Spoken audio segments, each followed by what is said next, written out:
So I'm Sonnet Takahisa, and I'm currently the Director of Education at the National September 11 Memorial and Museum at the World Trade Center. And I was an alum of the Children's Museum of Boston. I was there, started out, I was one of the people that was lucky enough to work at Jamaica Plain. And got there, I think probably is about 1976. My degrees had been in Japanese studies, and I wasn't ready to go to graduate school. And so became sort of the volunteer in the Japanese house exhibit. I helped to repair shoji. I learned a lot about Japanese home. And at a certain point, both under the tutelage of Karen Wiesel Zion and Joan Lester, was ushered into the very small collections area and offered the opportunity to explore, take care of the collections. So again, I remember Phyllis O'Connell helping me to think through and working with me on a couple of different grant proposals.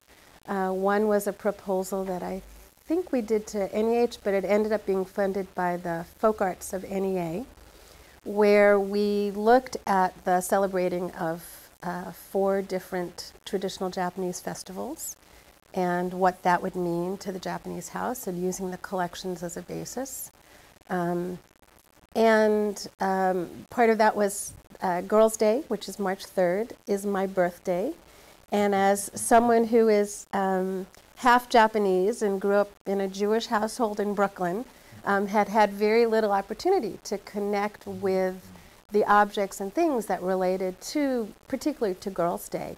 So when let into the collections at the Children's Museum, suddenly there were 3 or 4 complete sets of Girls' Day dolls. And I think in some ways, I'm going to get all weepy, it was a dream to celebrate Girls' Day in the correct way, that it would be done in a traditional Japanese home. So we wrote this proposal to celebrate 4 traditional Japanese festivals.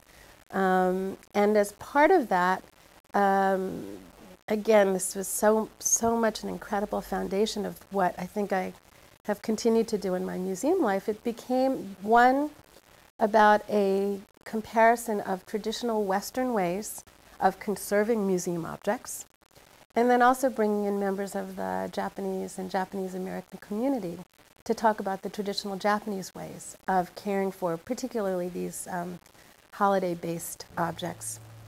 So that was incredible. So not only did I ended up being funded by the grant and got actually a job, it was a real job, working in the house, and we did Girls' Day and had an amazing opportunity to sort of turn what had been the tea house recently created into a real Japanese home, into another layer of it being a Japanese home in terms of celebrating the traditional festivals. I remember a large discussion about displaying these dolls, which were old, not terrifically old, but they were old, and conversations about what kind of protection we would use to put in front of them.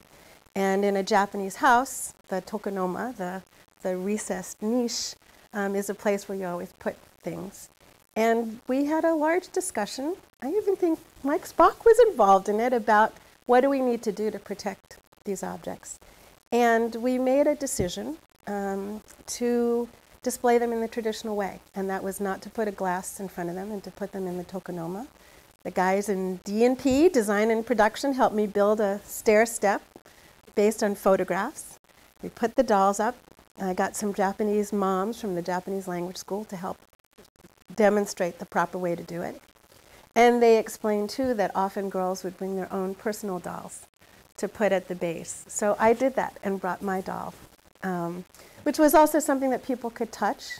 It wasn't part of the collection, but it just provided the right level of barrier. So we did that. We did Children's Day. I had an amazing then opportunity. Again, I don't know how I managed to do this. I was all of 21, 22. We coordinated with Faneuil Hall Marketplace and did a huge Children's Day event in Faneuil Hall, making all the carp kites and hats and doing all the traditional kinds of Children's Day things. In the summer, we recreated a Bonodori festival. And again, I got a drummer from the Berklee School of Jazz. I got a traditional drum from Wesleyan. And I learned the dances from Buddhist dancers at the church in New York and went to donors to get lanterns. And we, outside in Jamaica Plain, had a traditional Bonodori folk dance outside. And then the final festival we did was the New Year's Day. And as all of this was going on, and we created the annual traditions, and I was given so much permission, responsibility, opportunity. I got to do a lot of growing up in ways that school had never allowed me to do. I got to do a lot of research. I got to make a lot of connections. And I think more than anything, I really understood the opportunity for the museum to be this place to bring people together. Japanese families who had lost connections with their traditions, or they were, in the U.S. for school or for some business purposes, and the museum became a place where they could celebrate their traditions, and non-Japanese people to be part of it and understand it and have that conversation. So I think in many ways that was the real important sort of foundation for me in terms of museums, bringing people together. I do remember, being part of thinking of the move and packing up to go to the wharf, and that was quite an amazing moment. And then I remember being at the wharf and still continuing to do these festivals. And I probably still have the note from Elaine Gurian congratulating me on another great New Year's or Shongatsu festival. And at the bottom it says, and don't forget you're Jewish. So this constant reminder that, yes, I was in between and part of, a number of different worlds. And I think that metaphor has always been something that I've really held on to very closely from my time at the Children's Museum.